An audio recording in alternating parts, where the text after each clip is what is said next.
گھڑیاں مل جائیں، اور علاقہ میرا پنجاب کا ہے، اور ڈکیتی اسلام آباد آپ پارا پولیس نے کی ہے، کوئی ہے قانون؟ جعلی پولیس مقابلے میں مار رہے ہیں اسلام آباد میں لوگوں کو۔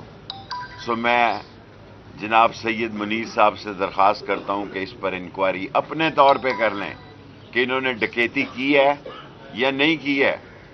باقی صدر عارف علوی نے کمال کر دیا، اپنا حق ادا کر دیا ہے، اور الیکشن آئینی ہے، قانونی ہے۔ ہم نے بھی، ہم نان پریکٹسنگ لائر ہیں، ہم نے بھی آئین پڑھا ہے، رول اینڈ پروسیجر پڑھا ہے، ہم نے بھی قانون پڑھا ہے۔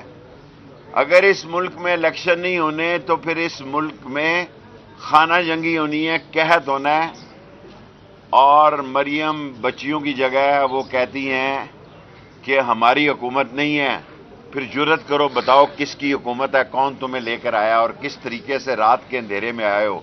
اللہ کی شان دیکھو، عارف علوی میں تاریخ بھی 9 اپریل رکھی ہے، جس رات کو شبخون مارا گیا۔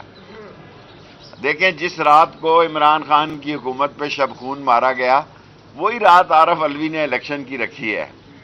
مجھے پوری امید ہے یہ عظیم افواج ہے، عظیم اسٹیبلشمنٹ ہے، پاکستان کو بچایا جائے گا۔ پاکستان کا غریب شہری ایڑیاں رگڑ رہا ہے، ایڑیاں رگڑ رگڑ کے مر رہا ہے، اور اسلام آباد کی پولیس جعلی پولیس مقابلے کر رہی ہے، اور ہیروئن اور پاؤڈر اور شراب بیچ رہی ہے، اور جو 2 تھانے بیچ رہے ہیں، اگر اداروں کو اس کا ہی پتہ نہیں ہے تو پھر کس چیز کا پتہ ہے؟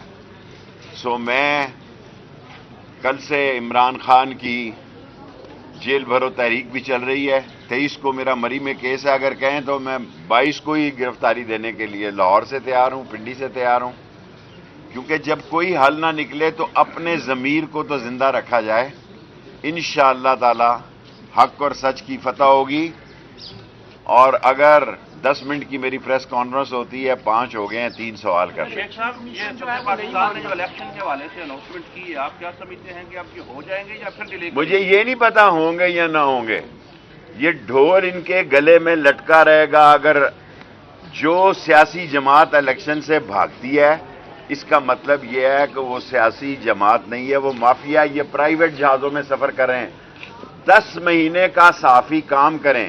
ایک تو یہ ان کے حوالات میرے ساتھ چلیں، آپ پارا سیکریٹریٹ اور انڈسٹریل ایریا میں سب کو ساتھ دے کے جاؤں گا۔ ان کے حکومت خانے دیکھیں کہ ان کے اندر غریبوں کے ساتھ کیا ہو رہا ہے اس سردی میں، اور دوسرا یہ دیکھیں کہ یہ پرائیویٹ لائنوں میں کتنی ٹریولنگ ہوئی ہے اور کتنا ارب روپیہ لگا ہے، اور 88 وزراء ان میں سے کہہ رہے ہیں ہم تنخواہ نہیں لیں گے۔ کسی کا اعلان تو کرے نا، فلانا تنخواہ نہیں لے گا۔ یہ گاڑیاں پٹرول سے نہیں چلتی، یہ کسی اور چیز سے چلتی ہیں پھر۔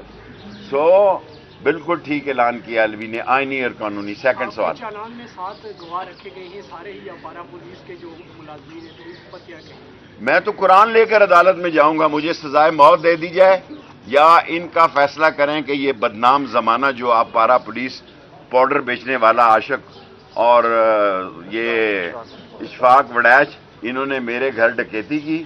میں 16 دفعہ وزیر رہا ہوں، 1 دفعہ انٹیریئر منسٹر رہا ہوں، یہ مجھے سلوٹ پیش کرتے رہے، مجھے گارڈ آف آنر پیش کرتے رہے۔ اگر جس کو گارڈ آف آنر پیش کرتے رہے ہیں اس کے گھر ڈکیتی کر سکتے ہیں، تو غریب کی جھگی کو کون بچائے گا اس ملک میں؟ Thank you.